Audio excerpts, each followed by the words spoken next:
What's up, guys? JP back at you once again, bringing you guys episode number 18 in my entire DVD and Blu-ray collection. This is a series where we go DVD by DVD and Blu-ray by Blu-ray and talk about everything that's in my collection very briefly. Of course, we're still on the DVDs, have not made it to the Blu-rays yet, so let's continue on with episode number 18. First up, we have Masters of Horror, Dreams in the Witch House. This is a pretty fun one, honestly. This is the Stuart Gordon directed one from the first season. I've always kind of liked this one. It has this real eerie, creepy atmosphere to it. Obviously, based on the H.P. Lovecraft story, as most of Stuart Gordon's stuff is. I don't really know much about H.P. Lovecraft, but I do enjoy this short film. Something about the Masters of Horror films is the DVD releases are kind of whack. Really, they are. I do have the Mausoleum set, which you can see down there in the corner of the first season, but honestly, like, the way they released these individually was okay because they stacked them with features and stuff, but the problem is that they were not consistent in their design, and that's always really bugged me. So at first I was trying to pick all these up with the slip covers, but I just don't care for the way they were designed. They should have all been uniform, but they're not.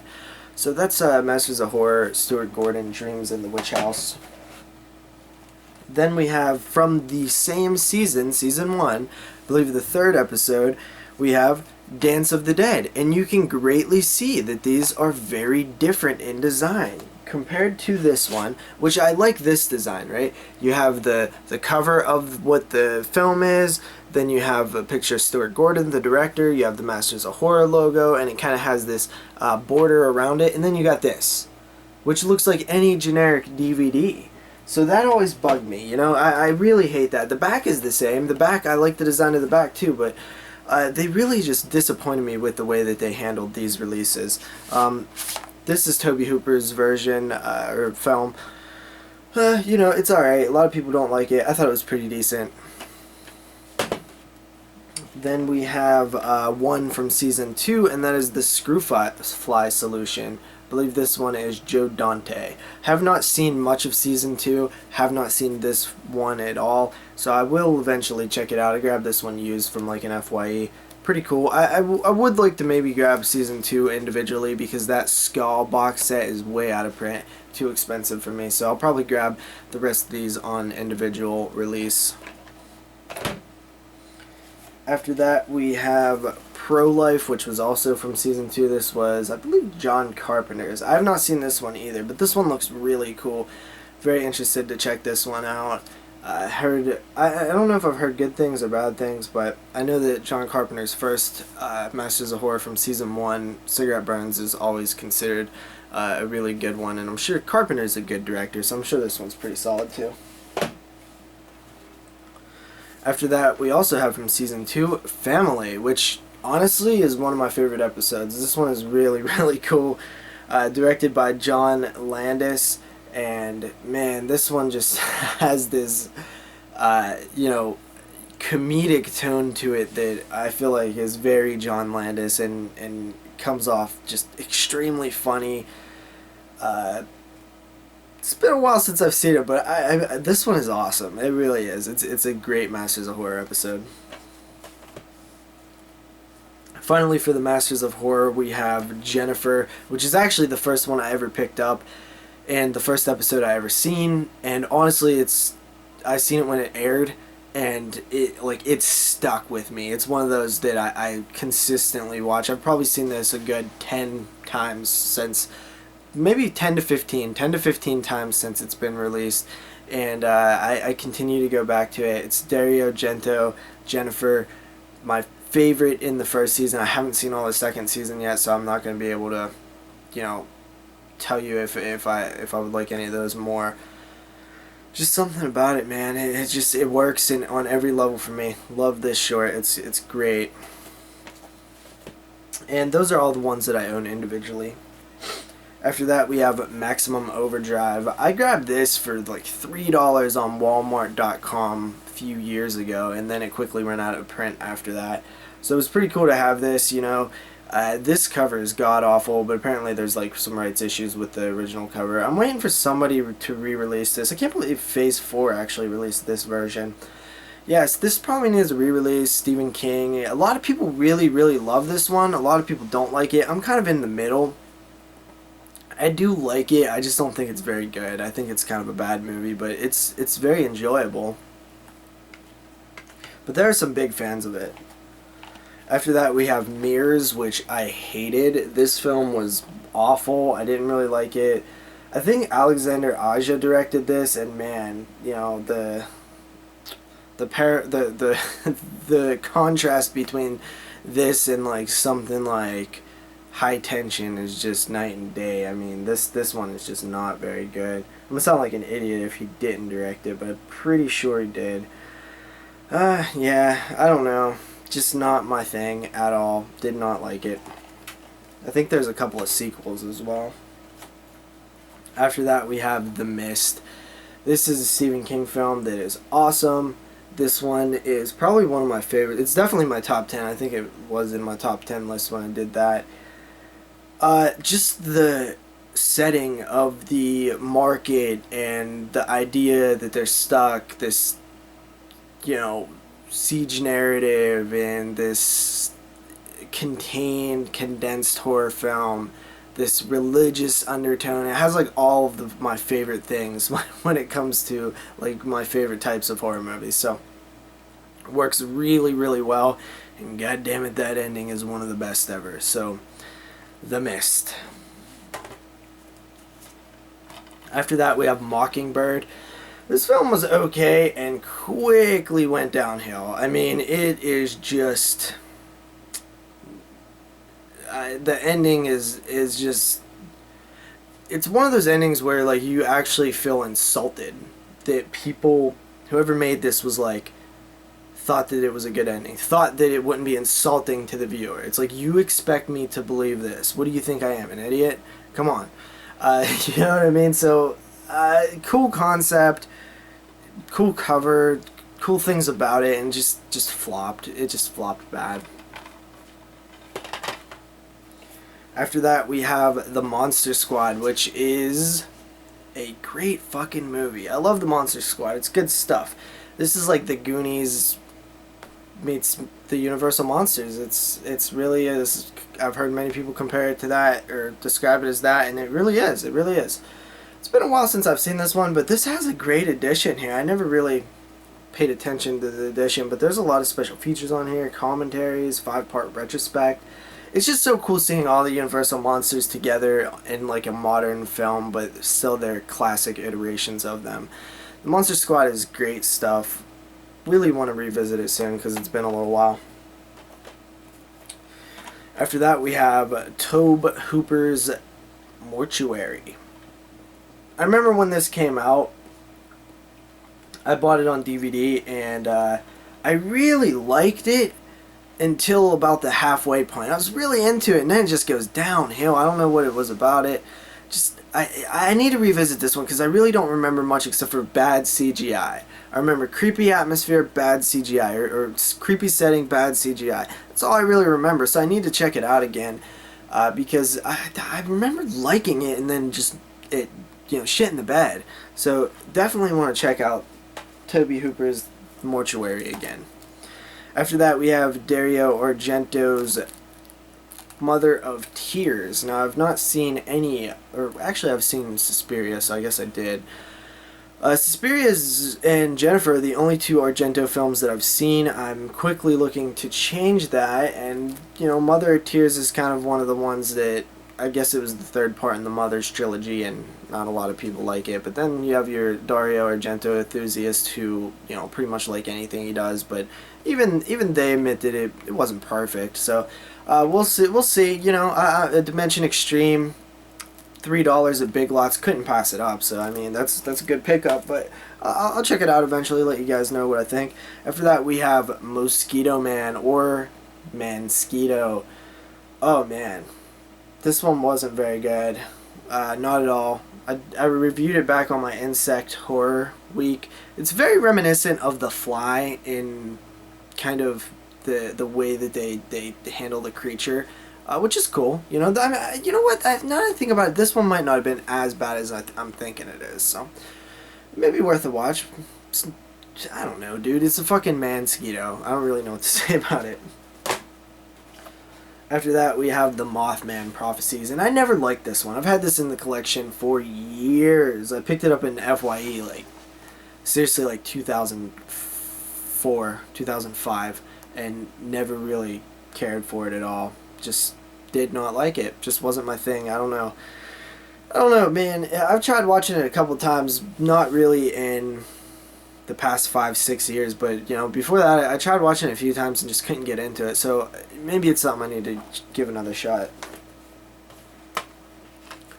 Night of the Creeps. Oh yeah, Night of the Creeps. Love me some Night of the Creeps. This is some good stuff, man. This is one of the fun movies of the 80s. Fred Decker directed. Of course, you got Tommy motherfucking Atkins. I mean, this film is just, this is a blast. It's so fun. I love Night of the Creeps, man.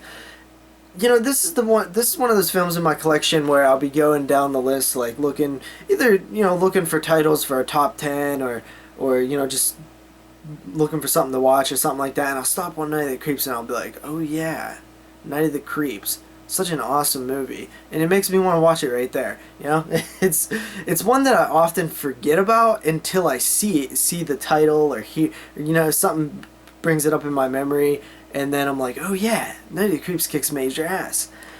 Night of the Creeps, awesome stuff. After that, we have Night of the Demons. Ooh, this one was so fun. I remember there was this time where I was kind of living alone and didn't have a job, and you know, it was winter time and there just really wasn't much going on in my life, and all I really kind of had, it's kind of right around when I started getting into collecting, and I was thinking, and I was like revisiting all of the movies that I seen as a kid. I was like kind of started noticing the horror YouTube community, and then I was like, oh, that, you know, I meant, why have I stopped watching all these? So I started just renting. You know, when Netflix does the mail thing, I had like the three DVDs out at a time, and I was just renting stuff non-stop. And this was one of the titles that I rented and never heard of before. Or I heard of it, but I've never seen it. And then I was like, this is one of the movies that kind of reawakened my love for like the 80s. Like, and I was like, oh yeah, I loved all these movies when I was a kid. Like, this brought back like renting memories and stuff, and kind of nudged me into like the collecting, because I wasn't a collector before then. Because after I watched this, I was like, this is one that I need to have after I rented it. Just a lot of fun. I love just, it's Halloween. It's just very horror. It's very much a horror fan's film. So that's one that I constantly always think of when I think of like great horror movies, and like the fun ones, like the ones that kind of you'd want to show a group of friends. Then we have Mother's Day. Mother's Day Remake made my top 10 of 2012 horror films. I mean, just a blast. It still holds up. I've probably seen it 3 or 4 times since I bought it on DVD as a blind buy. And even the cover looks like a film that I normally wouldn't pick up, but it was so cool. I don't know. It was just like, it worked so well. There were a bunch of characters. You know, the way that it plays out is just really good. There's a lot of intense scenes. I love the dynamic between the mother character and everybody else she comes in contact with. It's actually like a really good movie. From the, you know, I think it was made in 2010 but didn't get its DVD release until 2012. But even around that era, like, I think it's one of the better films that came out during this couple years span. Mother's Day is awesome. I highly recommend it if you've never seen it. I mean, it holds up. I've watched it a bunch of times now. After that, we have Night of the Living Dead. This is probably one of the weakest editions you can probably find of this film. It's, I don't even know. It's Madisy Entertainment. I don't know anything. You know, this is public domain, obviously, so anybody can put it out. I just, you know, this was one that I got in an eBay lot, and then I've never grabbed another edition of it. I really should grab another edition eventually, because I don't think that the transfer on this one is the greatest. Pretty, you know, easy to come by horror film, but oddly enough, like, I have this oddity edition, but I love this film. It's holds up so well. I recently watched it for the top 10 horror films of 1968, and I was just in awe. You know, you just get immersed in the film. It's so good. Then we have another version of Night of the Living Dead, and I picked this up on an eBay lot, and I was actually pretty happy to get it. And that is Night of the Living Dead colorized version. And I thought it was just cool that they did this. I'm not sure how it'll actually be, but you know, shit, dude, it's kind of an interesting idea. I want to check it out and see what it's like in color. It's probably gonna honestly not be as good. Yeah, definitely not as good as the original, and but it's so curious. I'm just so curious about it. So next time I watch Night of the Living Dead, it'll definitely be in color. If anybody's like seen this version, kind of give me a general sense of like how it feels. Leave it in the comments down below. Oh, I guess it actually does have the black and white version on there that's supposedly restored. So I mean that's probably a little bit better than the transfer that I have. After that, we have Night of the Living Dead, the remake. This is good stuff too. Not as good as the first one in my opinion, but definitely a solid remake. It's kind of like one of the earlier remakes of modern horror. I mean, back in the day, they remade films all the time, like the 30s and 40s and 50s and stuff like that. But in the 90s ish, where they really remaking that many horror films, so it's one that's in awe. Look, it's weird that they did remake it, but it kind of works. Like it's pretty solid. I liked it a lot. Not as much, but it's one that I need to revisit because it's been a little while since I've actually checked it out. After that, we have this beast of a set here, and that is the Dawn of the Dead Ultimate Edition. Oh, dude, I was so stoked when I got this in the mail. It was like, I ordered it used, and really it's not that used here. It had a little spot on it, but I mean, it's still in pretty damn solid condition, all things considering. I've had it in my collection so long, and I did buy it used from eBay years ago. But man, I mean, it's a nice set, 4 discs, I think 3 or 4 different cuts of the film. I've actually never seen the European cut, which next time I watch it, I'm definitely watching the European cut because I hear it has like different music and it's pretty cool. So I'll definitely do that because, I've only seen the American cut and really excited to check out or I've seen the unrated cut or whatever, the director's cut, but I've never seen the European cut. Awesome edition. I really do love this edition. It's a nice, I mean, this is it's the ultimate edition. It's good stuff. And then finally for this part we have Land of the Dead. This one honestly has like kind of creeped up into my, wow, I really like Land of the Dead. Like Land of the Dead is a good Romero film and it was misunderstood.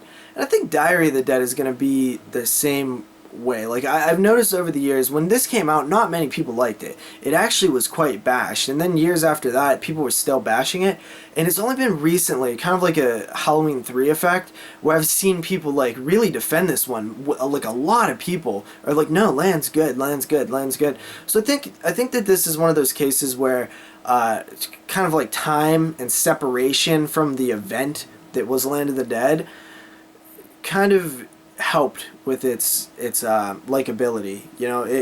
As time goes on, I think people appreciate it, people see it a little bit different in a new light, and there was time to let go of what our expectations were and kind of create this sort of new sense of what Land was and what Land is now. And I think the same thing will happen with Diary, honestly. I think Diary will go down as a good Romero film. So, Land of the Dead, I do like Land. I didn't like it when it came out, but I actually am a big fan of it now. So, see you guys next time with part number 19. Thank you for watching. Peace.